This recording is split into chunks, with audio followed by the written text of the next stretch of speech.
Au lieu de dire, oh, Gbagbo, c'est sa femme qui le commande. C'est qui le commande. C'est l'autre qui le commande. Gbagbo, c'est un has-been. Le PPACI, c'est un parti qui est à la retraite. Ouais, on a compris, non, à la retraite. Mais on va parler de vos gars là. Écoutez, donc, Valérie Apo se pose des questions sur les circonstances de la mort d'Henri Konan Bédié sur un plateau de télé. Alors qu'on a dit que le président Henri Konan Bédié, bon, on a donné les conditions plus ou moins ou les circonstances de sa mort. Donc, normalement, elle ne devrait pas revenir là-dessus. Voilà, c'est une ancienne responsable du PDCI, mais vous savez tout ce qui s'est passé, je ne vais pas revenir là-dessus. Donc, elle se pose des conditions, pardon, elle se pose des questions sur la mort du président Henri Konan Bédié. Et elle le dit. Et je m'interroge encore sur les conditions rapides du décès du président Henri Konan Bédié. Sur les conditions rapides du décès. Donc, c'est vrai, il y a des conditions, mais ça a été fait de façon rapide. Comme si il fallait le faire pour... En tout cas, comme si l'objectif visé devait aller rapidement. Donc, c'est des conditions bizarres, mais ces conditions-là ont été rapides. Donc, il y a une des conditions rapides. Donc, elle se pose la question. Allons-y plus loin. Attention, qu'est-ce que vous nous dites? Non, je ne dis rien, mais je m'interroge depuis cette interview. Parce qu'on a compris, c'est une grande révélation, n'est-ce pas? C'est une grande révélation qu'il a faite. C'est-à-dire qu'il a trahi le président Henri Konan Bédié, en fait. Parce qu'en 2022, le président Bédié était encore vivant. Quand il a rencontré Alassane Ouattara en juin. Avant d'aller rencontrer le président Henri Konan Bédié. Et il se dit PDCI RDA. Il se disait toujours petit-fils de Fouad-Boigny. Et il a eu cette rencontre de sa candidature avec le président Alassane Ouattara, sans en parler au président Henri Konan Bédié déjà. Et moi, ça m'inquiète. Et depuis, je m'interroge encore. Et je le dis, je m'interroge encore sur les conditions. 2022. Ok. Est-ce que vous avez compris ce que Valérie Yapo a dit? Elle dit qu'elle se pose des questions, vous avez tous compris, hein, sur les conditions rapides de la mort d'Henri Konan Bédié. Mais elle lie ces conditions-là à un personnage. Ouais, de façon subtile. Elle dit, je m'interroge sur les conditions de la mort du président Henri Konan Bédié, mais Tidjane Thiam, il a rencontré Ouattara avant de rencontrer Bédié. Et de quoi il a parlé avec Ouattara? Il parle de son ambition de candidater au présidentiel, mais par le truchement du PDCI. De vous à moi. Moi, je suis PDCI. Je suis le petit-fils de Fouet-Boigny. N'est-ce pas? Je suis le petit-fils de Fouet-Boigny. Donc, ça veut dire que je suis PDCI. Plus, mieux, j'ai été ministre pour le compte du PDCI dans le gouvernement d'Henri Konan Bédié, qui est finalement comme un père pour moi. J'ai travaillé à ses côtés, j'ai eu à mener des projets avec lui et je me réclame être du PDCI. Maintenant, j'ai une ambition.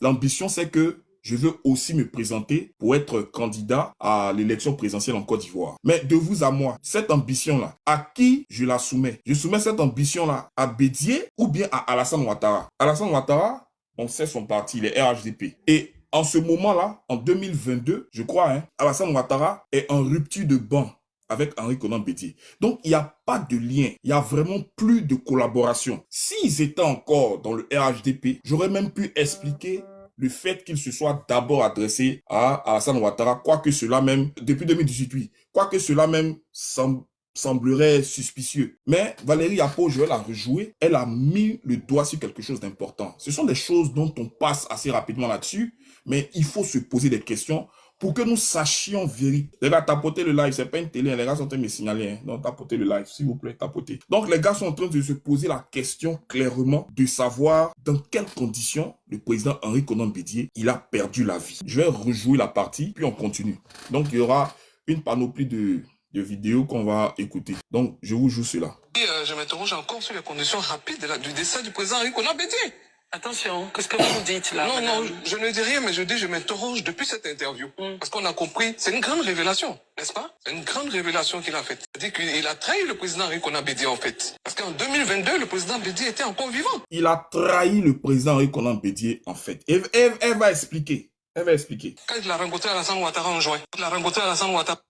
Parce qu'en 2022, le président Bédi était encore vivant. Quand il a rencontré Alassane Ouattara en juin. Mais pourquoi rencontrer Ouattara avant de rencontrer Bédi? Qui est ton réel mentor? Ou alors, qui est celui-là pour qui, normalement, tu devrais te mettre, je veux dire, à son service? De Ouattara à Bédi, là. C'est qui tu dois rencontrer? Il allait rencontrer Ouattara. Donc, je veux dire quoi? Si toi et Ouattara, vous n'avez aucun lien, comme tu le fais savoir, si toi et Ouattara, vous n'êtes pas dans une même disposition d'esprit, normalement, tu n'as pas à aller le rencontrer, d'autant plus que tu sais les conditions dans lesquelles, finalement, le PDCI et le RHDP se trouvent. Ils sont dans une sorte d'inimitié politique. Il y a une rupture qui est actée. Donc, de ce fait-là, si toi, tu dois parler désormais de politique, c'est pas à Alassane Ouattara que tu dois aller t'adresser. Est-ce que vous voyez? Donc là, déjà, nous, on se pose des questions. Mais vous allez voir pourquoi il le fait. Allons-y. Avant d'aller rencontrer le président Henri Konan Bédié. Et il se dit PDCI RDA. Il se disait toujours petit-fils de Fouad Boigny.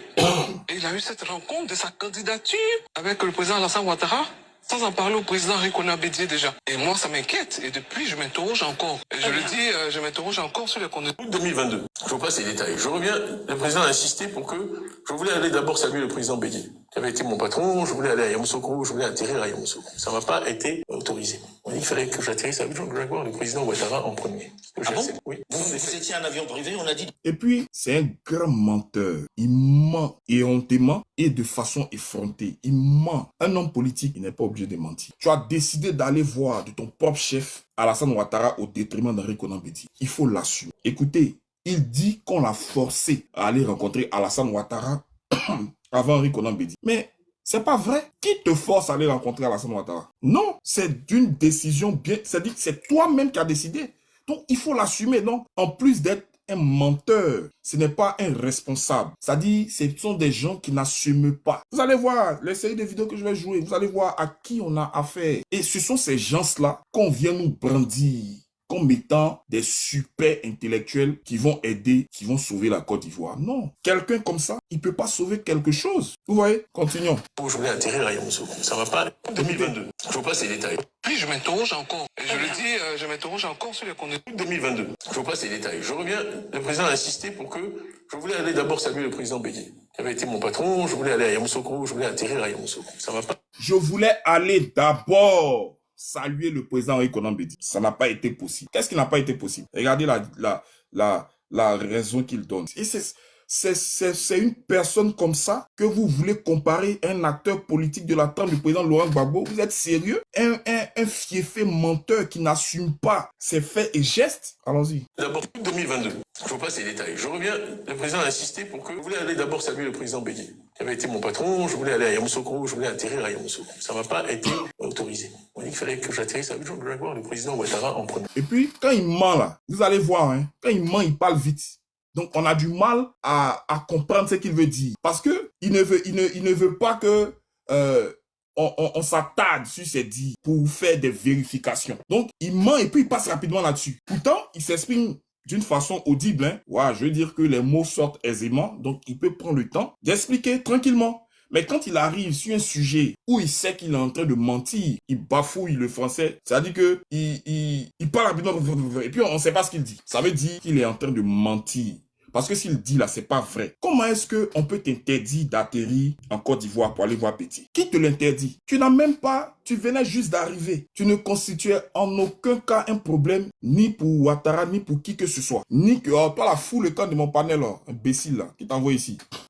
Chien pourri. Quand ils insultent Laurent Gbagbo là, tu ne leur dis pas ça.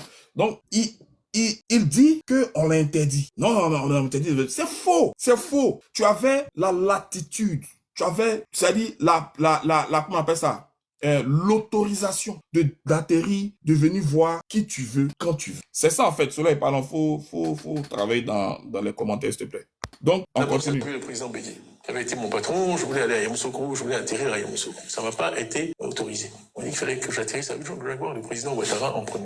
Mais si on t'interdit d'atterrir à Yamoussoukro, mais c'est simple. Tu atterris à Abidjan et puis tu prends la route. Mais pourquoi même on t'interdirait d'atterrir à Yamoussoukro? Donne-nous les raisons. Donc, il dit, on m'a interdit, on m'a interdit. On, c'est qui? Qui t'interdit? Il peut pas dire. Normalement, il aurait pu dire, ou il aurait dû dire à Alassane Ouattara, mais vous allez voir devant ce qu'il va dire. Donc, il dit, on m'interdit. Donc, j'ai été obligé d'atterrir à Abidjan pour aller voir Ouattara. C'est faux. Non, j'ai atterri à Abidjan. Je vais d'abord voir Henri Konan Bédié. Mais vous saurez pourquoi il a jugé d'abord utile d'aller voir Ouattara qu'Henri Konan Bédié. Et qu'est-ce qu'il va aller dire à Ouattara? Lui-même va le dire ici. Oups.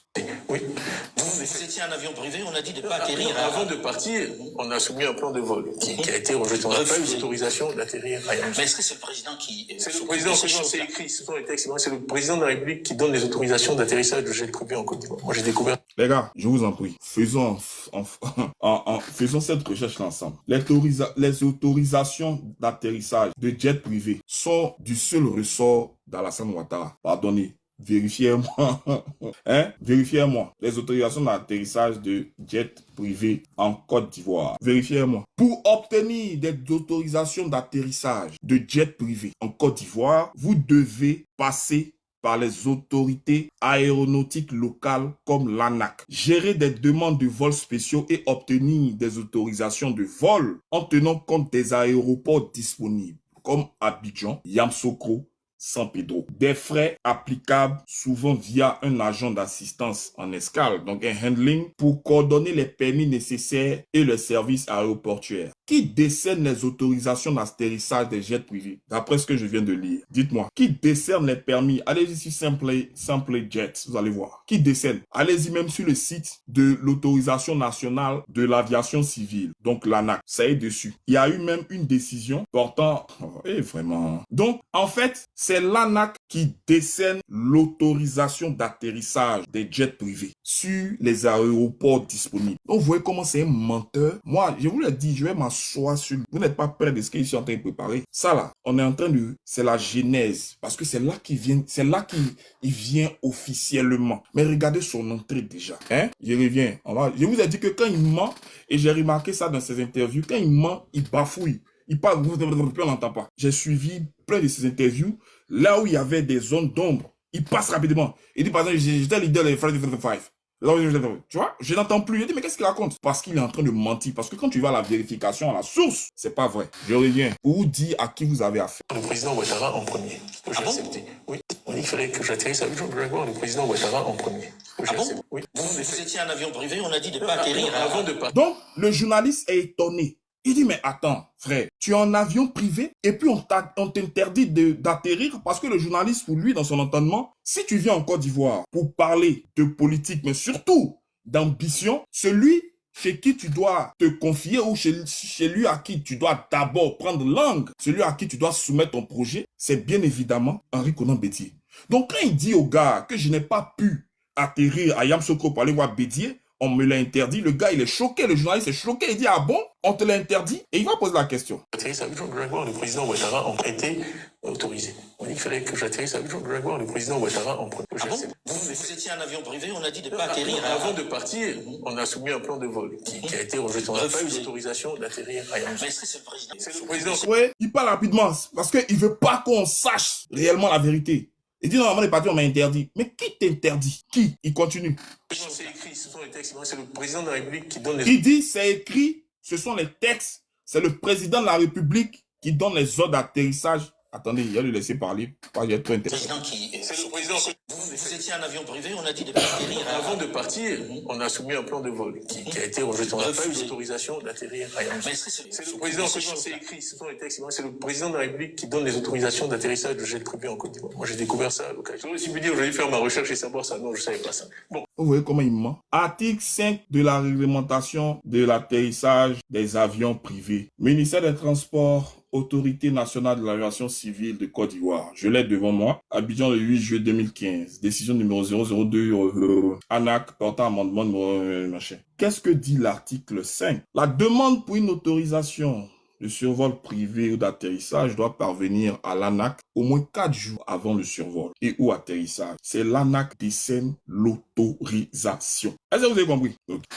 Continuons. On découvre des choses. Donc, je suis allé le voir respectueusement avec mon grand frère Augustin, mon grand frère Aziz, ma grande sœur Yamoussou. Je suis le plus jeune, on est 4 sur. Il est allé voir Alassane Ouattara avec les membres de sa famille. Normalement, là, à qui doit être dévolu cet honneur? Qui t'a fait, qui t'a sorti, qui t'a rappelé en Côte d'Ivoire pour faire de toi d'abord DG du Bénet et ensuite faire de toi ministre? Qui t'a révélé véritablement? C'est vrai, on a connu ton parcours, voilà, tu as fait tes études, à Abidjan, on a vu, tu es parti, je sais pas où, faire tes études ailleurs. Mais quand tu reviens et puis tu prends les membres de ta famille, c'est qui tu dois aller voir? Ouattara qui n'a jamais rien fait pour toi ou bien Henri Konan Bédié qui est pratiquement celui qui t'a quelque peu révélé en te donnant des responsabilités importantes. Donc d'abord, en plus d'être un menteur, c'est quelqu'un qui est irresponsable, mais plus, toi, c'est quoi? C'est quelqu'un qui n'est pas reconnaissant. Ouais, c'est un ingrat. C'est un ingrat. Donc, il prend sa famille pour aller voir Ouattara.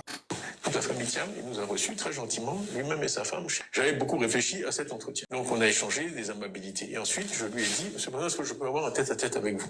D'ailleurs, ce que j'ai fait aussi avec le président Gbagbo, qui m'a reçu par la suite, avec le président Bédié. Chaque fois, j'ai demandé un tête-à-tête. Il y a trop d'oreilles en Afrique.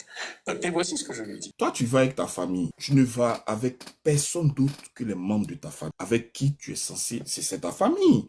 C'est tes frères et sœurs. Donc, c'est parce que tu as confiance en eux que tu les prends pour aller voir Alassane Ouattara. Maintenant, quand tu demandes un tête-à-tête et puis tu dis qu'il y a trop d'oreilles, ça veut dire que tes propres...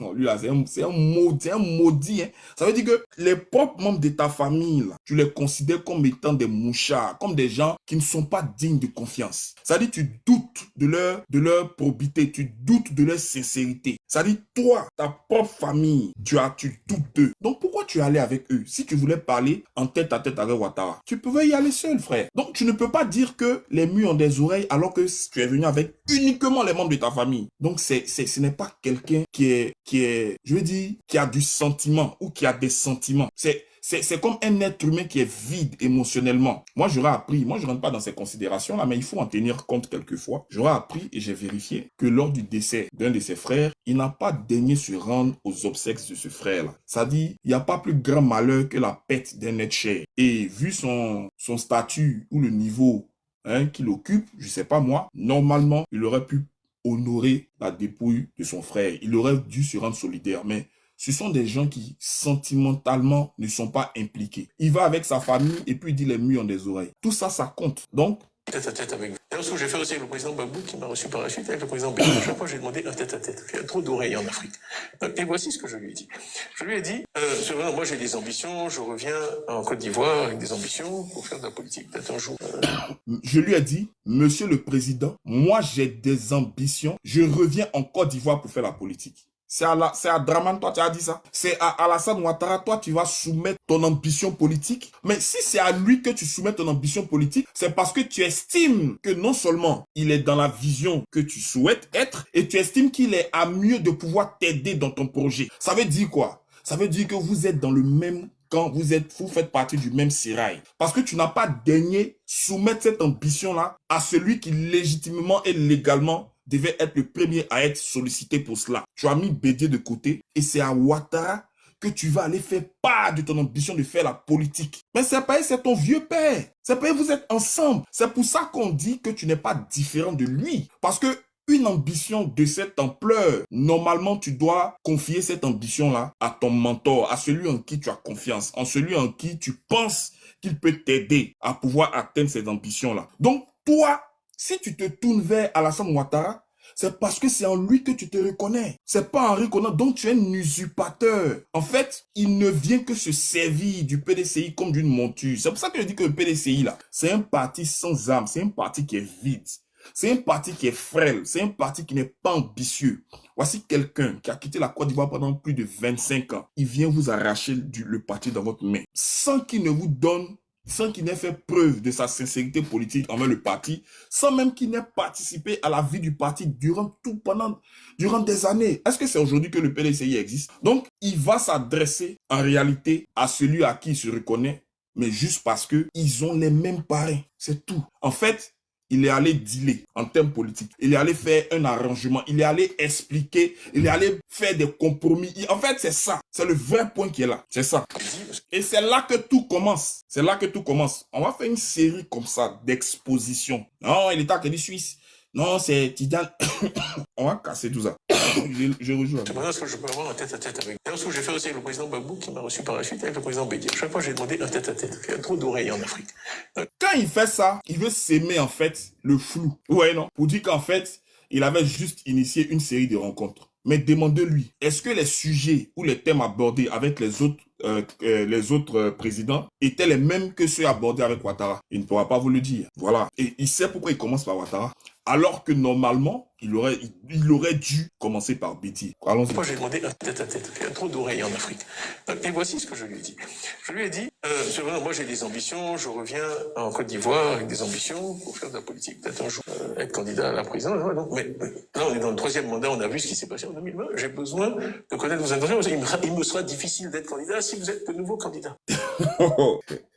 Est-ce que vous réalisez ce qu'il est en train de dire? Est-ce que vous réalisez ce qui se passe là? Je vous assure que ça aurait été quelqu'un qui m'aurait dit ça, moi j'aurais pas cru. Vous réalisez? Il veut être candidat, ok, à la tête du PDCI. Il ne va pas faire part de cette ambition à Bédier, mais c'est à Ouattara. En fait, il est en train de faire un deal. Il est en train de faire un compromis. Il dit à Ouattara que c'est comment? Vieux, moi je suis venu là, c'est pour être candidat. Mais tu sais que comme on est du même bruit, on est de la même famille, si tu es là, moi je peux pas être là. Si tu candidates, je peux pas. Donc, tu ne fais de deal et de compromis qu'avec quelqu'un avec qui tu t'entends, avec quelqu'un avec qui vous êtes du même boing. Tu ne fais de deal qu'avec quelqu'un avec qui vous êtes en fait du même sérail et dont vous jouissez des mêmes prérogatives, ou alors quelqu'un avec qui vous avez les mêmes parrains. C'est comme si le parrain t'envoie dire, bon, va discuter avec lui, voir comment ça va se passer, hein, entendez-vous, et puis reviens-moi. C'est pour ça qu'il va dire à Ouattara, je veux être candidat pour être président. Mais c'est comment? Vieux, est-ce que toi, tu as te présenté? Est-ce que vous comprenez ça? Vieux, est-ce que tu as te présenté? Parce que, normalement, les parrains sont en train d'hésiter, quoi. Si c'est toi ou pas, mais moi, je veux d'abord me rendre compte.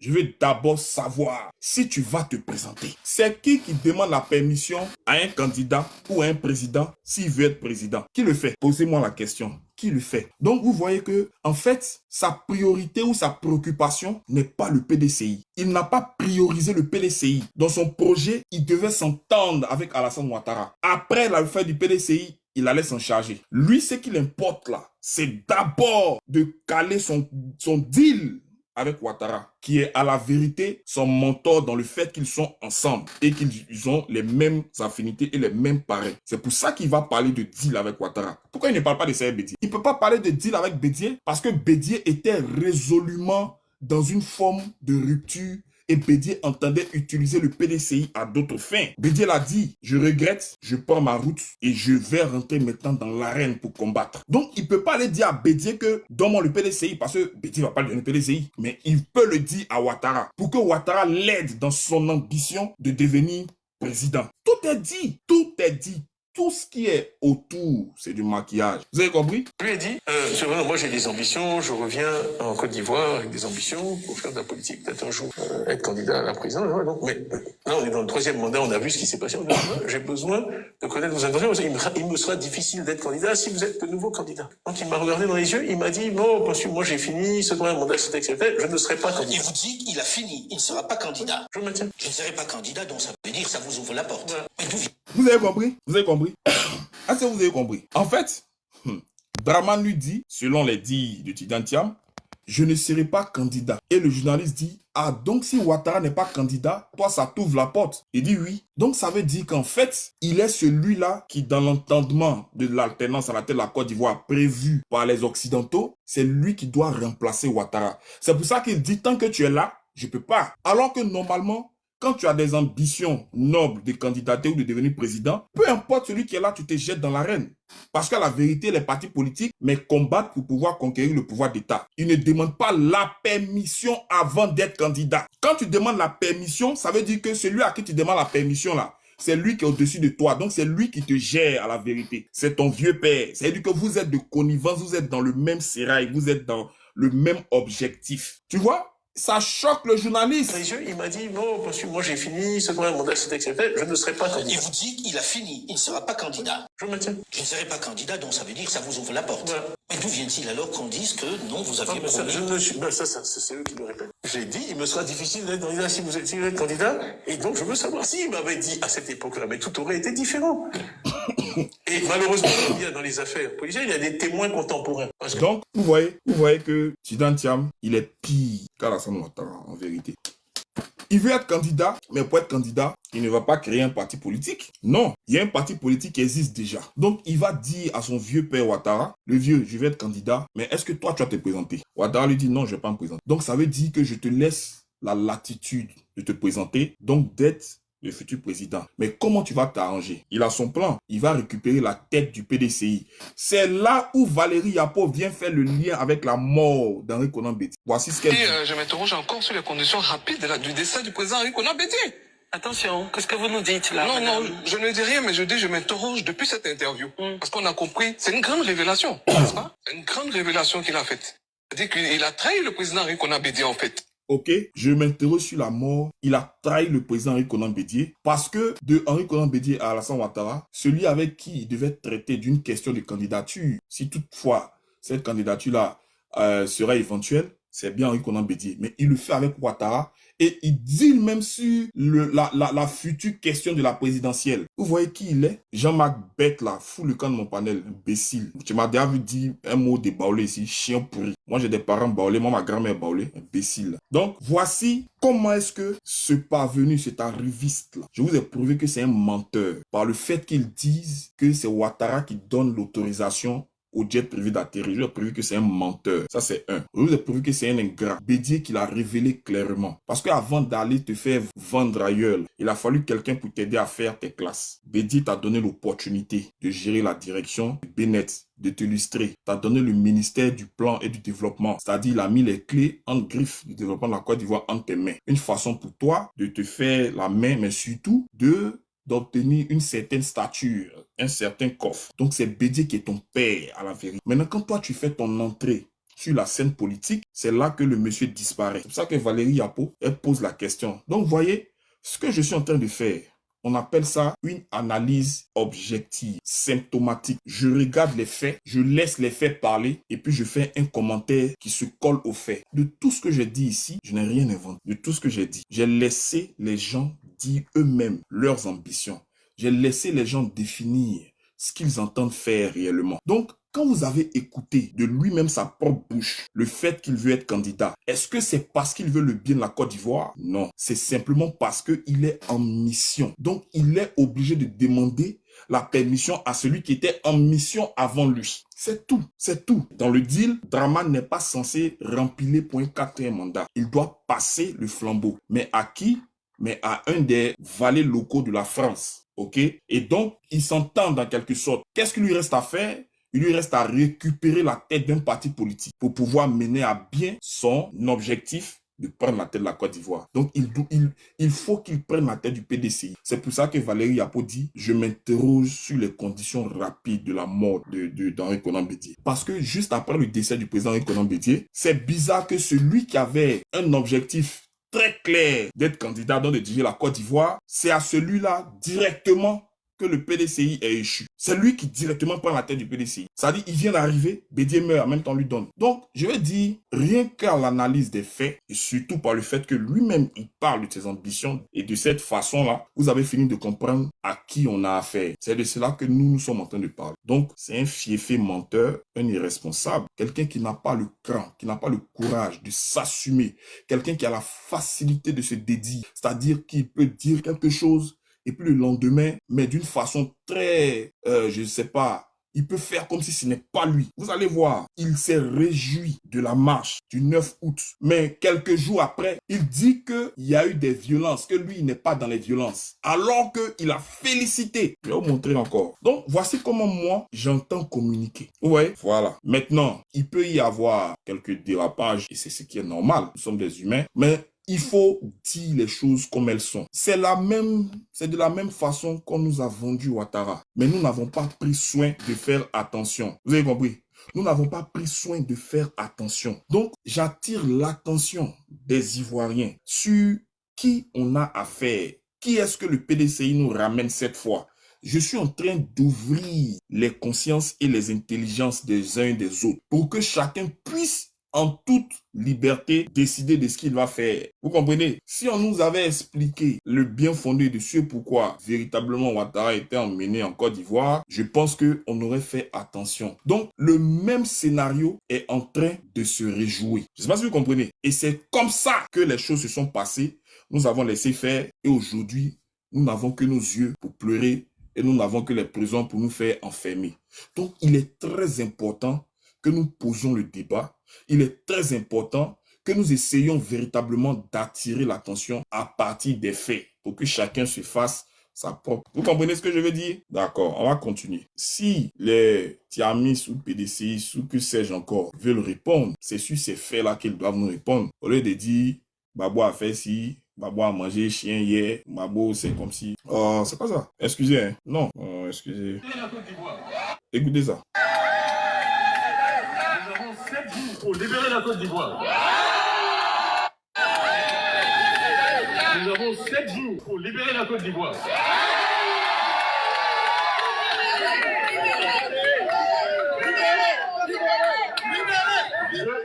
Dieu a créé le monde en 7 jours. Nous pouvons libérer la Côte d'Ivoire en 7 jours.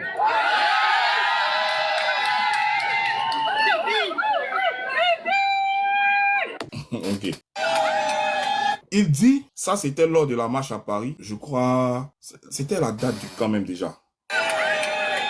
C'était... Nous avons 7 pour libérer la Côte d'Ivoire. C'était le 18 octobre 2025, donc à quelques jours de la présidentielle, soi-disant organisée par le pouvoir d'Alassane Ouattara. Donc, Tidjane Thiam prend la parole, c'est dans le cadre du Front commun. Il dit ceci, nous avons 7 jours pour libérer la Côte d'Ivoire. Premier pas, il n'est pas candidat. Donc, s'il était candidat, j'aurais dit que, bon, bien évidemment, il entend libérer la Côte d'Ivoire par le fait que les Ivoiriens vont le voter massivement pour battre Ouattara. Donc, j'aurais pu donner des circonstances atténuantes à son propos. Mais ce que je constate, c'est qu'il n'est pas candidat. Le président Laurent Gbagbo non plus ne l'est pas. On sait ceux qui ont été, bien évidemment, retenus. Mais lui, il dit à 7 jours des présidentielles qu'on a 7 jours pour libérer la Côte d'Ivoire. Donc, posons-lui la question. Par quel moyen? Parce que, vraisemblablement, ce n'est pas par les élections puisque tu n'es pas candidat. C'est-à-dire, l'apôtre de la paix, qui entend faire la politique autrement, qui n'est pas collé aux violences, qui est celui-là qui fait la démocratie, qui est le plus démocrate des démocrates, qu'il vient nous annoncer clairement qu'on a 7 jours pour libérer la Côte d'Ivoire. Il galvanise les troupes, il galvanise tout le monde. Et il dit, on a 7 jours. Moi, je pose la question tout simplement. Par quel moyen? Qu'est-ce qu'il entendait par libérer la Côte d'Ivoire? C'est quoi pour lui libérer la Côte d'Ivoire? Si on doit libérer la Côte d'Ivoire, ça veut dire que la Côte d'Ivoire est dans quel état? Donc, il reconnaît que la Côte d'Ivoire n'est pas dans un état tout à fait normal. Il reconnaît que la Côte d'Ivoire se retrouve dans une situation où elle a besoin d'être libérée. Mais lui, il dit que 7 jours pour libérer la Côte d'Ivoire. Donc, les deux questions qu'il a lieu de lui poser, libérer la Côte d'Ivoire, comment? Libérer la Côte d'Ivoire, par quel moyen? Non, il ne faut pas répondre à la place de Thiam. S'il voulait qu'on libère la Côte d'Ivoire par les boycotts des élections, il aurait dit. Il ne l'a jamais dit. Tu comprends? Donc, tu n'es pas dans sa cervelle. Parce que toi-même, tu es très loin d'être réfléchi. Sinon, tu n'aurais pas écrit ça. Tu n'es pas dans sa cervelle pour préjuger de ce qu'il pense. Donc, il ne faut pas répondre à sa place. Ça, c'est un premier fait. Deuxième. Moi aussi, c'est ça mon problème. Toujours, il cherche, mais un instant. Hein. Ce qui vient de se passer n'est pas une véritable élection. Et ce à quoi nous avons insisté ne fait pas honneur à notre pays. Avec le PPACI et le président du PDCI-RDA dans le Front commun, on a cessé d'œuvrer pour éviter la situation où nous nous trouvons aujourd'hui. Les faits sont clairs. Le président... Avec le PPACI et le président, d'abord, il reconnaît que ces élections-là... Est-ce que vous l'entendez bien? Je remets le début.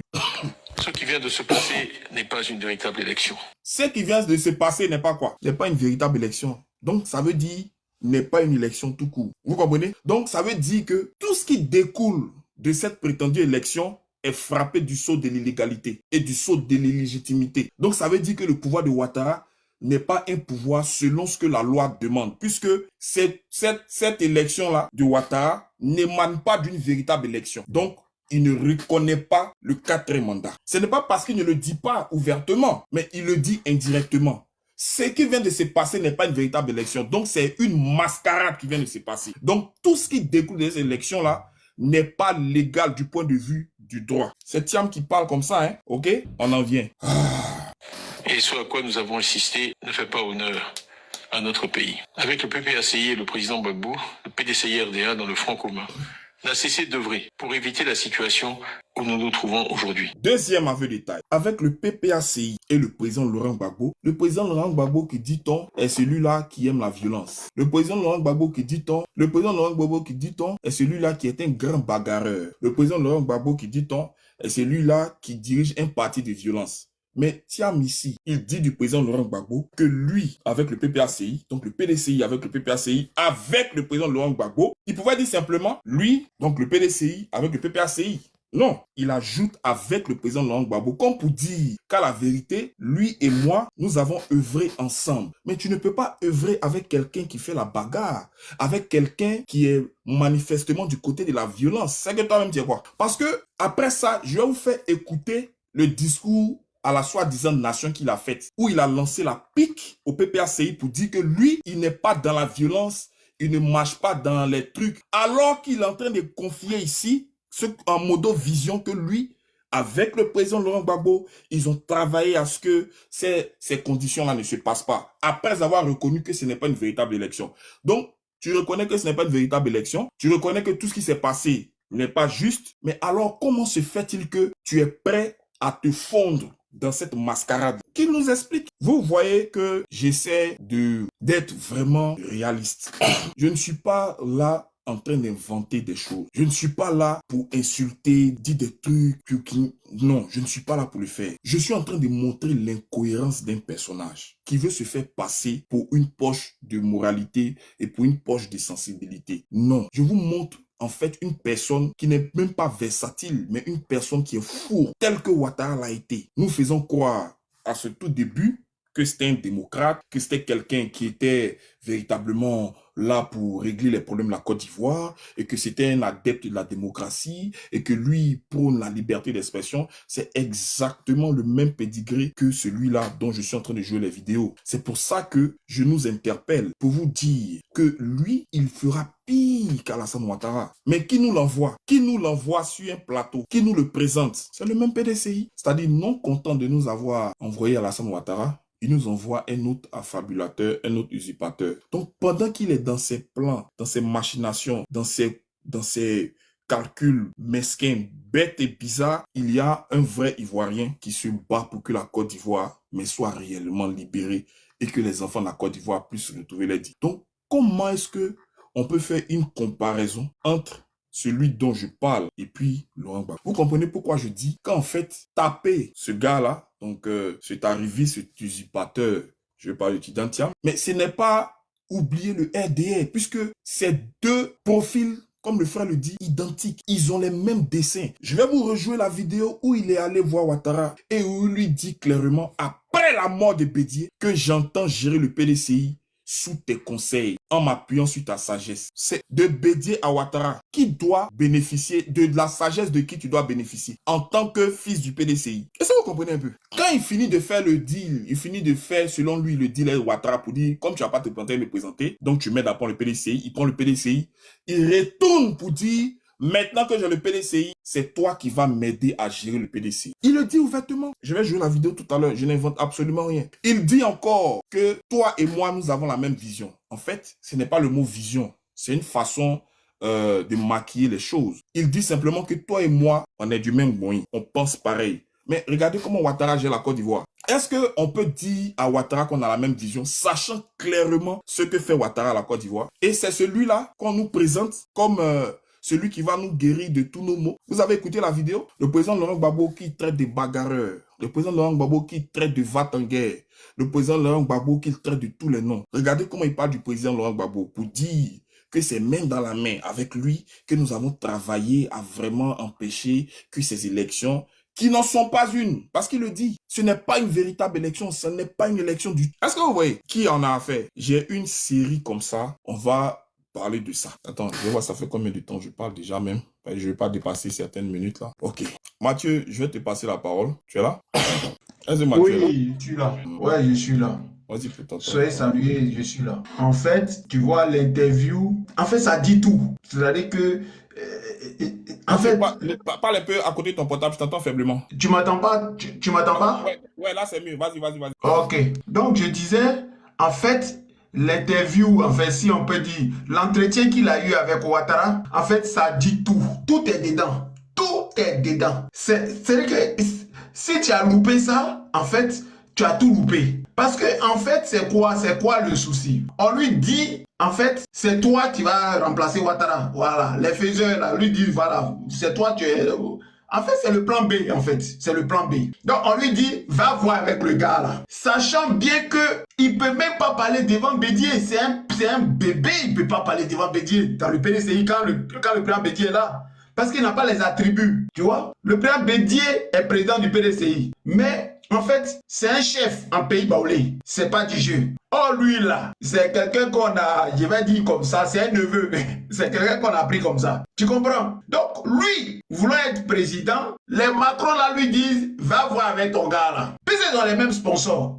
Est-ce que tu comprends ce que je te dis, là? Ils ont les mêmes sponsors. Donc, il va voir Ouattara pour lui dire, bon, écoute, mon vieux, c'est comment? Et le gars lui met dans un plan de gawa. Parce que lui-même, quand tu le vois, c'est un gawa. Non, mon petit, c'est fini, toi aussi, je suis fatigué, tout ça, là. Tu vois? En fait, c'est comme ça, Ouattara. En fait, c'est quoi, il est niqué tous. Et il a fait pareil avec Soro. Soro même était obligé de venir crier ici à Paris. Que oui, en fait, on avait un deal. Moi, on devait me donner la présidence du RADP. Après, Draman, c'est moi. En fait, franchement, c'est...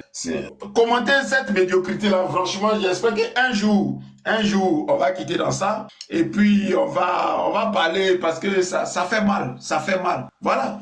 En aucun cas, on parle des Ivoiriens. En aucun cas. Eux, ils sont les deals. Maintenant, les choses là leur servent d'instrument. Il s'en fout, mais royalement des Ivoiriens. Lui vient, il parle avec Macron, on le rassure, va voir avec Ouattara. Il arrive chez Ouattara, Ouattara lui dit, mais il n'y a pas de problème, mon petit. On est entre nous, il y a quoi? Je ne suis plus président, ça sera toi. Et lui se rend compte que pour être président, il faut prendre appui sur quelque chose. Donc, il faut prendre appui sur le PDCI. Ah, le PDCI est occupé par Bédier. Donc, c'est pour ça que Valérie Yapo dit un truc, mais ce n'est pas elle de le dire. Elle dit, regarde comment le Bédier est mort bizarre. Bédier est mort bizarre. Bédier est mort bizarre. Et bam, ils sont dessus. Et c'est comme ça, Denis Cominé était mort bizarre. Au RDR. Denis Cominé, un matin, il est mort. Alassane Ouattara s'en parle du RDR. Et toujours, ils ont des choses à eux. Tout est bizarre avec eux. Donc l'interview dit tout. Mais malheureusement, comme d'habitude, Ouattara te fait croire qu'il va jouer le jeu, mais en réalité, il ne joue pas le jeu. Il lâche rien. Il lâche rien du tout. Il n'a jamais rien lâché. Voilà. C'est aussi simple que ça. Donc, des gens qui se croient intelligents, parce que lui, il est premier partout, attention, hein. Il est premier partout. C'est lui, il connaît Obama, il connaît les choses, donc il faut faire attention. Lui, il est premier partout. Donc, il s'est fait doubler comme eux tous, comme un larbin. Il s'est fait doubler. Et aujourd'hui, il vient se cacher ici à Paris. Il vient se cacher en France. Et comme d'habitude, quand le PPACE, Laurent Gbagbo l'arrange, voilà, il n'est pas violent. Mais quand il l'arrange pas, ouais. C'est les violences, c'est rentré ici, c'est sorti là. Est-ce que tu comprends? Quand Gbagbo les arrange, là c'est Gbagbo, c'est le vieux père. Quand il les arrange pas, ah ouais, on sort maintenant la carte. Ouais, le PPACI, les gars là, ils sont violents. Mais Simone IVL a repris ça, que la violence là, c'est le PPACI qui a ramené la violence en Côte d'Ivoire. Parce qu'elle est d'un deal à Ouattara pour avoir 1%. Parce que son fils a eu 1%, elle a eu 1%. Donc elle dit non, la violence là, c'est le PPACI qui a envoyé la violence en Côte d'Ivoire. Le RDR avec Draman Ouattara qui viole la constitution là. Voilà, parce qu'on n'est plus en bonne sainteté le président Gbagbo. Donc le violent, c'est le président Gbagbo. Ça, c'est la définition des IV. C'est-à-dire que c'est pas Ouattara. Ouattara n'a rien à voir. Ouattara est trop choco. Voilà, Ouattara n'a rien à voir. Il est nouveau. Ouattara, c'est la neige. Il vient d'arriver en Côte d'Ivoire. Voilà. Ouattara vient d'arriver en Côte d'Ivoire. Donc, tout ce qui se passe là, lui, il est surpris. Donc, pour te dire quoi, l'interview là. En fait, je ne sais même pas, c'est pas une interview. L'entretien qu'il a eu avec Ouattara là. Mais l'entretien dit tout. En fait, c'est la base. L'entretien dit tout. Voilà. C'est un petit schéma qui est très simple. Voilà. Chacun son tour. Le boss Macron, il gère. Allez voir entre vous, arrangez-vous. Et puis après, venez me rendre compte. Voilà, c'est aussi simple que ça. Donc, c'est ça. Et comme tu l'as dit, et comme on le dit tout le temps, c'est ça les gens du PDCI ont vu. Ah non, lui là, il est puissant. Voilà. Il a le carnet d'adresse. Il a tout. Donc, voilà. Donc, ils ont commencé à faire les plans. Voilà. Chacun a commencé à prendre position. Moi, il serait ministre d'État. Moi, il serait ceci. Parce que, là, ils sont dans les... C'est comme Blé Goudé. Ici, dès qu'il est sorti de prison, tous ces gars-là, ils étaient tous des ministres ici. Hein. Moi, ici, ministre de la communication. Moi, ici, ministre de ça. Donc, les gars se promènent, comment ils appellent là? Les Ozoku, là. Les gars se prenaient, ils avaient déjà les plans. Ils t'appellent, mon gars, tu n'es pas mangé. Hein? Là, on est au bord du pouvoir. On est à côté du pouvoir. Viens, pardon, viens. Tu vois? Donc, les gens se promènent. Ici, il y a un marché là, qu'on appelle là, le marché de Montreuil. Ils sont allés payer les petits vestes. Et ils sont dit après. Voilà, parce que tout est cuit en fait. Mais il s'est dit, mais comment toi tu vois pas ça? Tu es bête ou bien tu n'es pas mangé, mon frère? Donc, les gens sont déjà ministres dans leur tête. C'est les tiams là. Parce que ceux qui font 2 présidents, qui font 2 ministres, on les a rassurés. Simplement, va voir Ouattara et puis vous gérez le truc. Aussi simple que ça. Aussi simple que ça. Va voir avec Ouattara et puis voilà, vous gérez le truc. Mais il arrive, Ouattara lui dit non. Non. Ouattara remonte chez les choses pour dire, mais pourquoi vous envoyez le petit là? On dit, mais on te demande ça, tu donnes pas. Il dit, mais non, c'est bon, je monte les enchères. En plus, je suis un doyen. Hein? Et puis, regardez la situation au niveau de la sous-région. Hein? Lui là, c'est un novice. Donc, les trucs vont s'écarter dans vos mains. Hein? On dit, ah ouais, on a oublié ça. Les Macron disent, ah, on a oublié ça, d'accord, donc ça sert à rien, on va pas prendre. Donc lui, on le prend pour un gawa, parce que c'est un vrai gawa. Parce que où il va appuyer, c'est là-bas où Ouattara va appuyer. Donc Ouattara monte les enchères. Et c'est bon, on dit, bon, ok, toi, tu es retenu. Lui, il est grillé, mais on fait croire que lui, il est quelque chose, en fait. Pourtant, il n'est rien dans la... Donc voilà. Donc la mort de Bédié, là, on ne pourra jamais t'expliquer la mort de Bédié. Parce que le président Bédié, à un moment, il a compris que on l'avait trop joué son esprit. Lui-même, il a fait son interview, il a dit, il regrette profondément. Il regrette profondément. Mais ce jour-là, ça c'était le côté à Caen. Et tu connais nos parents à Caen, hein? Voilà. Eux là, quand ils ont pris ton affaire pour mettre en bas de leurs pieds là, tant qu'il t'a pas remboursé là, il n'est pas d'accord avec ça. Donc Bédié était dans un truc de garçon avec Ouattara. Pour dire ce que tu m'as fait là, il faut qu'il y en laisse ça dans tes yeux. Malheureusement, le vieux Bédié, mon cher, toi-même tu as vu, il y avait un moment, il y avait des séquences bizarres où les gens mouraient en cascade, les empoisonnements. Voilà. Lui-même, comment on appelle ça, son cuisinier, le gars a disparu. Il y avait tellement de choses à un moment donné. Mais la chose, comment il s'appelle? Mais lui là, il est décédé finalement, comme Wassena, mais qui a dit clairement qu'il était empoisonné. T'avais pas vu ça? Ah d'accord. Si. Donc il y a des trucs bizarres qui s'est passé autour du président Bédié lui-même. Donc quand les gens ont eu l'occasion, mon cher, le gars est tombé malade, il était chez lui là-bas à Daoukro. Le temps qu'on va gérer tout ça là, avion, tu vois, ok. Le temps qu'ils vont gérer tout ça là, le président Bédié est mort dans les conditions obscures. On va dire ça comme ça pour faire très simple. Voilà, on va dire ça comme ça pour faire très simple. Donc, mon frère, partons de l'interview. Prenons base, prenons appui sur l'entretien. Tu vois, l'entretien, faut jamais me perdre de vue cet entretien-là. C'est si ça, on doit partir. Voilà. Parce que ça dit tout, en fait. Parce que si tu laisses cet entretien, en tout cas, tu vas aller te noyer pour rien du tout. L'entretien, tout est dedans. Voilà, on te donne le chronogramme, on te donne ce pourquoi on est là, qui fait quoi, qui fait pas quoi. Tout est dedans, mon frère. Voilà. Donc, c'est un deal qui n'a pas marché. Ok? Donc, c'est la frustration là. Et là, c'est le président Gbagbo qui a fait jouer son génie politique pour ne pas qu'on laisse le PDCI comme ça, heureux, quand c'est leur a dit, c'est approché. Venez, on va créer un truc. Donc, voilà le problème. Est-ce que tu comprends aujourd'hui? Et un bon politicien, Daron Djedje, il a fait son interview la fois passée. Il a dit, mais le PDCI, n'oubliez pas qu'on a un truc quand même à côté qu'on appelle le Front commun. On avait des petits trucs. Voilà. Donc, les gens savent plus dans quoi ils sont. Ah, comme tu les connais, c'est les enfants gâtés, c'est les biberons. Et qui ne peuvent pas rester au soleil pendant longtemps. On dit, mais venez à la gamelle. Puisque il y a plein qui sont là-bas en train de manger la Djoumani là. Ils sont en train de manger. Les Denka sont en train de manger. Les Patrick Hachi. Tous les gars là sont en train de manger. Et même, bon, j'avais le nom, mais bon, comme c'est pas intéressant, j'ai laissé tomber. Récemment, les élections législatives là, il y a un député là. Il y a 2 jours là. Il dit, il prend son truc, ça a déposé au RHDP. Hein. Il a pris ses trucs, hein, c'est officiel. Il dit, il se jette, lui, le PDCI, ça s'est jeté derrière. On lui a même pas posé question. Il dit, lui, il est au RDR. Donc, eux tous, ils finiront par aller au RDR, qui est leur maison de prédilection. En fait, entre le RDR et puis le PDCI, là, mon frère, il n'y a pas pont, il n'y a pas chose, c'est la même famille. Oh, ok?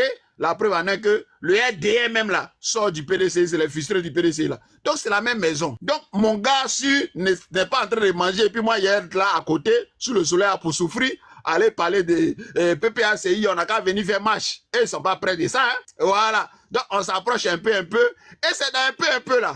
c'est un peu là. Ils sont en train de mourir et puis ils vont mourir. Parce que le président Gbagbo a sonné le glas pour dire, hé les gars, écoutez, ne laissons pas mourir le PDCI. Mais moi, j'ai dit au président Gbagbo, mais président, le PDCI est mort il y a longtemps. Le PDCI là, est mort même. Le PDCI, ça a mouru même il y a longtemps. Parce que ceux-là, il n'y a pas conviction. C'est Dassi, c'est Sika, c'est l'argent, c'est des tribalistes. Dernier cri. Des tribalistes, dernier cri. Ils n'ont pas le sens du combat. Voilà, pour eux là, tous les jours, ça n'a qu'à manger. Mais si tu as erré que l'argent est quitté dans ta main, là, eux ne te connaissent plus. Voilà. Donc, ils ont vu qu'il fallait jouer sur les finances. Puis le gars, il est venu nous blablater. Oui, j'ai fait quoi là? J'ai Crédit Suisse, crédit de quoi là? Des merdes là. Donc, il y a beaucoup d'argent. Il y a beaucoup d'argent. Voilà, il y a Sika. Donc, quand les gars attendent ça, ça les rend fous. Et quelqu'un qui parle à Obama, et c'est toi, c'est ton camarade Obama. Faut faire attention. Hein. Et c'est toi, dans tes directs, Obama vient pour signer dans tes directs. Mais lui, dès qu'il parle là, toi aussi, Obama lui envoie les mots. Donc, lui, il est là, et puis il est dans les grandes choses. Il dit oui, que, comment on appelle, lui, il est plus populaire que le président Gbagbo. Lui, il a fait des sondages. Voilà, il est suivi sur Internet par 2 millions de personnes. Donc, c'est pas ton camarade. C'est pas ton camarade. Et comme les Ivoiriens, ils aiment la nouveauté. Voilà, les Tiamis, les gars sortent là, les petits plaisantais. Oh, le vieux Grigou Draman Ouattara. Draman n'a pas vu ça comme ça. Draman dit, lui, veut mourir au pouvoir. Lui, quand il finit, lui, le Burkinabé, il va laisser ça à son fils Téné Brahima, le Burkinabé le plus bête, là. Il va voilà. Lui, là, la Côte d'Ivoire, là, c'est le Moro, c'est le royaume des Mossi. Voilà, c'est le royaume des Mossi. Eux n'ont pas vu ça comme ça. Mais voilà comment Draman, lui, voit ça. Draman lui dit, hey, après, là. Et puis, Draman, qu'est-ce qu'il fait même? Draman, comment il fonctionne? En fait, il est Yougou. Draman Ouattara, il est Yougou. Comme il est Yougou. Il vient les prend et puis les met en confiance. Toi là, tu seras, comment on appelle ça? Tu seras président. Avec Amontano, avec Dekan, avec Soro Guillaume, avec Ahmed Bakayoko. Eux tous, il a dit qu'ils seront présidents. Adieu. Et quand ils rentrent, Ouais, oui. Je vais répondre à Laure rapidement. Quand tu finis. D'accord. Vas-y. Vas-y. Non, vas-y. Si tu finis, je vais lui répondre. Ok. Tu as vu, regarde dans les boys là. Il y a un là. Qu'on pense qu'il est très bête. Et on le prend pour un gars qui est très bête. Mais il est bête dans sa bêtise. Il s'appelle Adjoumani. Marie-Claire. Il y a une interview là. Peut-être je vais te l'envoyer si je la trouve. On a demandé à Adjoumani, est-ce que il serait pas intéressé pour être président de la République? Tu sais comment Adjoumani a répondu? Adjoumani dit non. Moi comme ça, qui était un professeur, je n'arrivais même pas à manger là. Aujourd'hui, je prends un petit déjeuner d'avion. Ouattara a fait de moi ça depuis 2000. Je suis ministre. Jusqu'aujourd'hui, je suis ministre d'État, ministre des animaux, je suis l'homme le plus bête, je mange. Non, moi, je suis là. Adjoumani est ministre d'État. Donc, en fait, ils ont enlevé le viseur sur Adjoumani. C'est-à-dire Adjoumani va rester là autant que Ouattara est. Est-ce que tu comprends ce que je te dis là? Mais pourquoi Adama Bitogo, il a les problèmes aujourd'hui? Pourquoi Adama Bitogo a les problèmes? Parce qu'Adama Bitogo a des ambitions présidentielles. Est-ce que tu comprends? C'est quoi ils ont tapé Ahmed Bakayoko? Ahmed Bakayoko, c'est comme ça ils l'ont tapé. Parce que Ouattara, en fait, il ne faut pas parler de tu vas être président, tu vas prendre sa place. C'est ça là qu'ils n'aiment pas là même. Ça là, ils n'aiment pas ça. Donc là, Adjoumani est parti à vie avec Ouattara. Parce que pour eux, Adjoumani, il ne va pas trahir. Il est là, on lui donne à manger, il grossit bêtement. Il prend l'argent des Ivoiriens. Il prend, comment on appelle ça, la tombe de sa maman, il met lumière dedans. Il va faire ses piscicultures, il fait ses trucs bêtes, il s'habille, on dirait un féticheur, et puis il est tranquille à Adjoumani. Et Adjoumani fait le bête, il fait le con, et Adjoumani est là. Adjoumani est ministre d'État. Donc pour le RDR, Adjoumani est bien parti. Et Adjoumani l'a dit, Adjoumani même a parlé. Il a dit, si Bédié n'était pas quitté avec nous là, il ne serait pas mort comme ça. Est-ce que vous comprenez ce qu'elle te dit là? Est-ce que tu comprends ce qu'elle te dit là? Ouattara, vas-y, mange. Ferme ta gueule, ne cherche pas un président. Quand tu cherches un président là, si on t'a pas mis en prison, ils vont te fioler. C'est les deux qu'il y a dedans. Tu vas voir, d'ici là, tu vas voir ce qui va arriver à Mèbre. Comment il s'appelle là? Bitogo, ils vont tout lui arracher. Bitogo, ils vont tout arracher. Ils attendent que les choses se calment. Bitogo, là, il veut faire de son fils, Téné Brahima, ministre, président de l'Assemblée nationale. À un moment, tu as vu que, bon, les histoires de, comment on appelle ça? De passeport et autres là, c'est Adjoumani qui gère, c'est Bitogo qui gère ça, hein.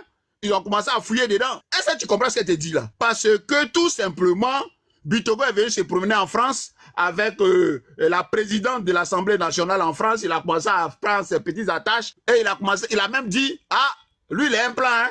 Voilà, si Ouattara n'est pas là, les Blancs là peuvent voilà, compter sur lui. Ils se sont promenés, lui, ici, sur la scène, ils ont fait des trucs. Tu vois, ça ne plaît pas à Ouattara. Et c'est le même cas que tu vois avec ce Sénégalais-là. Est-ce que tu comprends ce que je te dis là? Voilà. Donc, ils l'ont dans le collimateur. Ils l'ont dans le collimateur. Et il n'est pas fou. Ils vont lui dire, il faut rentrer, il ne va pas rentrer. C'est un gawa, mais il ne va pas rentrer. Oui. Parce qu'ils vont te fioler, les gars là.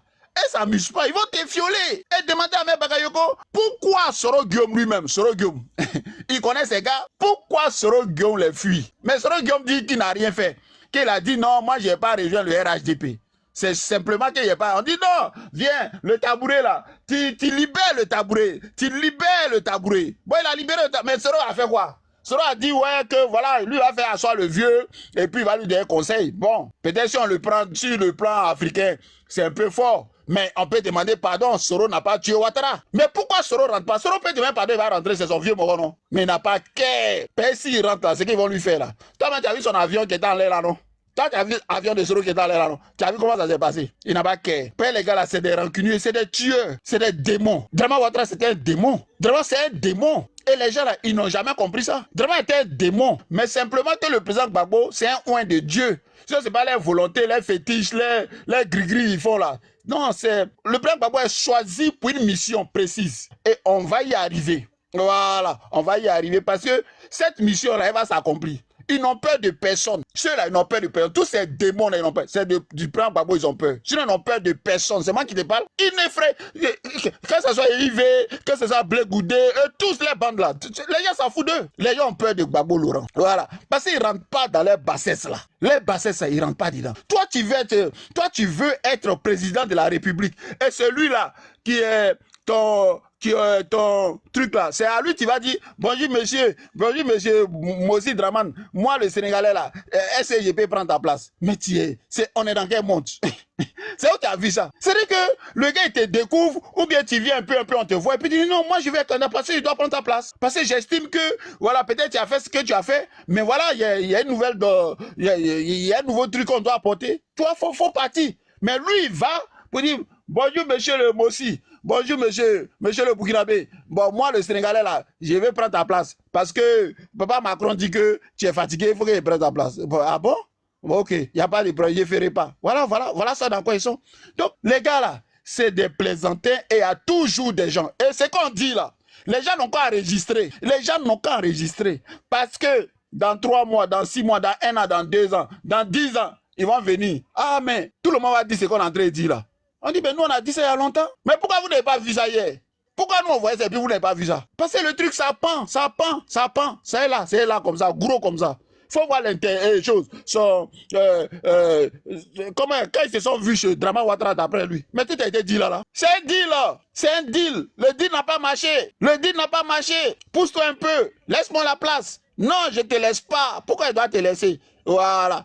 C'est aussi simple que ça. Donc c'est un gawa, c'est un novice. Voilà, il connaît rien, il pense que aller gérer l'un des blancs là, c'est ça qui est politique. C'est pour ça que le président Gbagbo dit non. Là où on est arrivé, on a besoin d'un homme politique, on n'a pas besoin d'un banquier. On est ensemble, je suis là. Merci. Attends, il y a applaudi. Mais comme mon gars Mathieu Frappon, quoi, faut que tu applaudisses, c'est comme ça.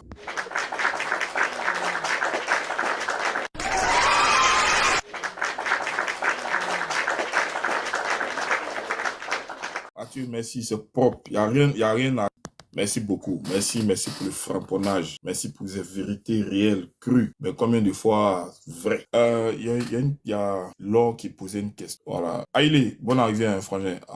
Elle disait, je disais à qui profite cette division. Chacun... Non, je te donne la parole tout à l'heure. Chacun se clash à l'heure actuelle. Ebuni, c'est comment, frangin? Non, ma soeur, Laure, non, on ne se clash pas. Chacun dit ses vérités. C'est pas parce qu'on est dans l'opposition ou de l'opposition qu'on doit se taire. Si toutefois il y a des dérives qui peuvent entraver la bonne marche de la lutte dans laquelle nous sommes. Il y a des gens qui font croire qu'ils sont de l'opposition, mais ils ne le sont pas. Ils sont dans des deals mercantiles. Et ça, il faut le dénoncer. Donc, c'est quand on dénonce cela que, bon, tu peux voir des réactions ça et là. Voilà, ils vont venir dire tout et n'importe quoi, insulter Laurent Gbagbo, tout ça. Mais bon, on s'en fout, tu sais, nous, ça ne nous dit absolument rien. Nous, ça ne nous intéresse pas. Le président Laurent Gbagbo, ça fait combien d'années il est dans l'arène politique? Il subit le courroux de tout le monde à chaque fois. Il y a des choses, on dit tout. C'est les mêmes choses. Qu'est-ce qu'ils vont dire de nouveau? Non. Blaise Compaoré, il a des 20 millions, il fait ceci, c'est un France-Africain, c'est quoi? Oh, on s'en bat les steaks, tu vois. Mais eux, ils avancent camouflés. Donc, ils ne veulent pas qu'on découvre réellement c'est qui le gars qui nous envoie. Tu vois un peu. Donc, chacun fait le travail, voilà, qui le concerne. Et nous, on dit qu'on va pas nous ramener un Ouattara bis. C'est-à-dire un non-ivoirien, quelqu'un qui travaille pour les intérêts des oligarques occidentaux, qui travaille pour les intérêts de ces impérialistes-là, quelqu'un qui est le boy, bien évidemment, des Macron et consorts. Lui-même, il prend plaisir à s'en vanter. Mais bien plus, quelqu'un qui, véritablement, n'a pas d'empathie, n'a pas de sympathie, il s'en fout des Ivoiriens.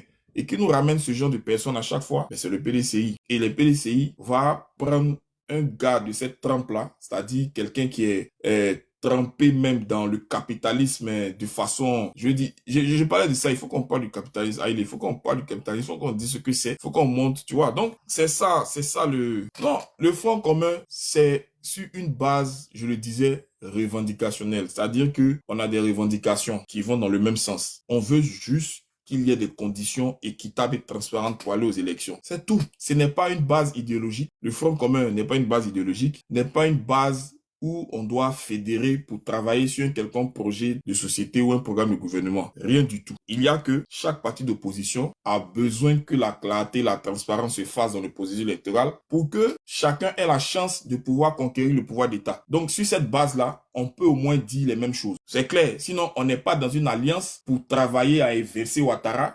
Et puis après, on s'est partagé le gâteau. Faut bien comprendre ça. Voilà. Donc, ne dis pas que on savait cela et puis on s'est mis dans un fond. Non, non. La politique a ses réalités et ses règles. Donc, nous, on a estimé que pour donner plus de poids à la lutte, mais surtout pour faire passer un certain nombre de revendications, il faille que ceux qui se retrouvent dans ces revendications-là puissent se mettre dans une alliance circonstancielle. Maintenant, qu'est-ce qui se passe? Tu vois que leurs positions sont claires. Ils ont tourné de façon drastique le regard vers le PPACI pour dire du PPACI que c'est eux, en fait, qui sont le problème, voilà, de la Côte d'Ivoire, en accusant le PPACI de tout, en disant tout et n'importe quoi. Pourquoi ils le font? Non, ce n'est pas que le but. Oui, mais le but n'est pas atteint, mais ça ne veut pas dire que la lutte est terminée. Je ne sais pas si tu comprends. Mais il n'y a que le PDCI qui dit que c'est une erreur et que les objectifs ne sont pas atteints, donc tout est fini. Non, c'est là où les gens, en fait, se trompent. Ce n'est pas parce que, pour le moment, les revendications n'ont pas abouti qu'on doit baisser les bras. Donc, quand on baisse les bras, là, c'est pour faire quoi? C'est entre continuer de maintenir sa posture vis-à-vis de ce que Ouattara fait, et puis bon, dit, c'est pas la peine, on laisse tomber. Qu'est-ce qui est le mieux dedans? Le mieux, c'est bien évidemment de continuer à maintenir la posture, de dire que Ouattara, ce qu'il fait, c'est pas bon, de dire que on est toujours contre ce 4e mandat. Voilà, c'est à force de taper sur le rocher qu'on finit par le percer. Mais si finalement, parce qu'on a dit 2-3 trucs, ça marche pas, et puis on abandonne, valait pas mieux commencer? Donc, eux, ils lancent les gens dans l'arène, parce que j'ai vu la vidéo où ils se réjouissaient de la marche du 9 octobre, non, du 9 août, où il était d'accord que vraiment les gens aient répondu à l'appel du Front commun, où ils s'en vantaient. Et puis ces gens-là aujourd'hui se retrouvent en prison. Et puis on va aller s'acoquiner avec celui qui les met en tôle.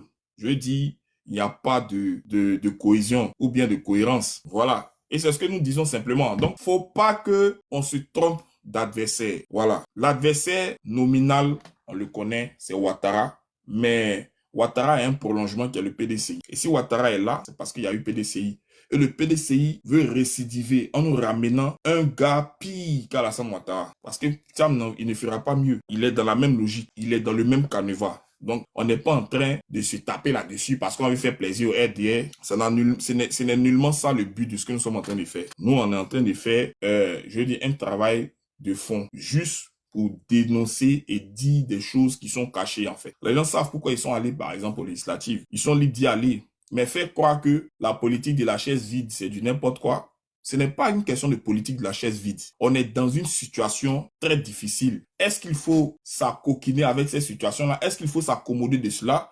Est-ce qu'il faut finalement baisser les bras et se fondre dans ce qu'on a dénoncé? C'est une question de cohérence, quoi. C'est tout. Voilà. Il n'y a pas ce qu'on appelle la politique de la chaise vide. Il y a ce qu'on appelle une posture de combat. L'ANC n'a pas été dans, comment on appelle ça, le gouvernement, comment on appelle ça, de l'apartheid pour exister. Mais l'ANC a combattu avec ses propres revendications pendant près de 82 ans et ils y sont arrivés. Rien ne dit que parce qu'on collabore, parce qu'on fait fonctionner les institutions en y étant dans ces institutions-là, rien ne dit que c'est ça qui va finir par régler le problème des Ivoiriens. Non, je pense que c'est clairement qu'ils ont décidé d'aller avec Ouattara. Mais ils se cachent derrière des artifices pour dire non, nous on n'a plus rien à dire, voilà, nous, on veut pratiquer la politique de la chaise. Ce n'est pas une question de politique de chaise vide ou pas. C'est une question qui est claire. Il faut décider de prendre une posture qui est lisible pour tout le monde. Je ne sais pas si tu comprends. Donc, je dis, tu les verras, eux, en train d'insulter le président Laurent Gbagbo. Ils ne savent que faire ça de toutes les façons. Voilà, donc nous, honnêtement, ça nous dit absolument rien. Parce que nous, on a tellement à dire sur Tidjane Thiam. Moi, j'ai tellement à dire. Comme je te l'ai dit, je suis au laboratoire, tout ça. Parce que j'ai même fait des podcasts c'est un peu de vidéos que j'ai jouées.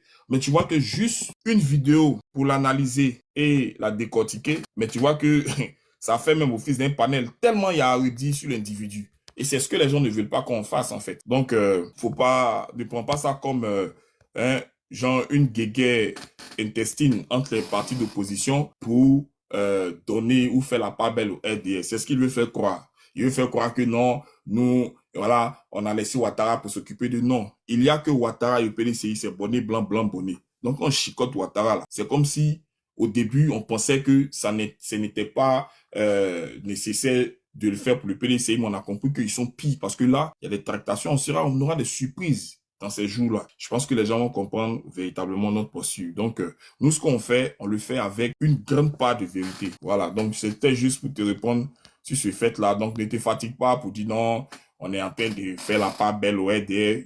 C'est les mêmes choses, c'est les mêmes gars. Voilà, nous, on est dedans. Allez, vas-y, frère. Bonsoir, Hans, et bonsoir à tous les frères, à toutes les sœurs qui sont en train de nous écouter. Je suis d'avis qu'il faut laisser tomber les insultes et puis aller sur le fond même du sujet, qui est celui du combat. Quand on parle de combat, là, de quoi est-ce qu'on est en train de parler? C'est le combat pour la souveraineté. Le fond de l'affaire, c'est ça.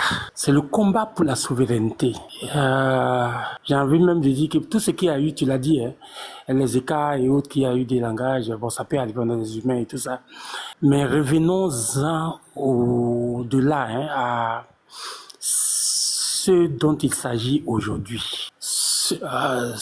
Il s'agit de ce combat qui a commencé il y a très longtemps là, entre les souverainistes et puis ceux qu'on appelle les mondialistes. Depuis les révolutions russes, françaises et autres en Occident là, ceux qu'on appelle les mondialistes, que certains auteurs appellent l'élite transnationale, les boss, les propriétaires du FMI et de la Banque mondiale, se sont imposés comme les maîtres de cette planète-là, jusqu'à ce que, très récemment, la poche des résistances qu'il existait là s'élargisse un peu et